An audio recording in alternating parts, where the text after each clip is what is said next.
sort of a view that's probably been reinforced by popular atheists like Richard Dawkins, and that's sort of the perceived hostility and anger, possibly maybe you could call it hatred towards religion and religious people. What are your opinions on that?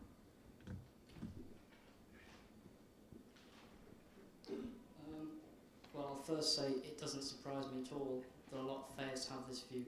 I mean, perhaps the most popular of the prominent new atheists, the late Richard Dawkins, was incredibly scathing of religion in all its forms. I mean, the subtitle of his book was "How Religion Poisons Everything."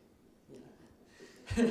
But I'd first like to point out that the distinction between atheism and religion is a false one.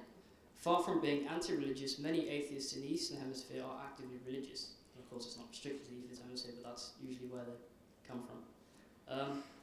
Buddhism, Taoism, and even some strands of Hinduism reject belief in a deity, and so can be described as atheist religions. So the distinction is cultural rather than ideological. But more to the point, the attitudes aren't the reserve of angry atheists. There are many examples launched of anti-religious polemics by theists.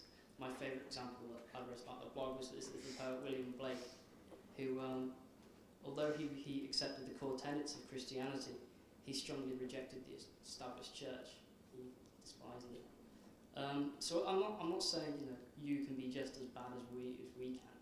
It's more sort of we're just as bad as each other, because there is no necessary connection between your beliefs about God or your disbelief about God and the attitudes that you have towards religion. These things are more often than not motivated by other ideas, such as the supremacy of science and things like that.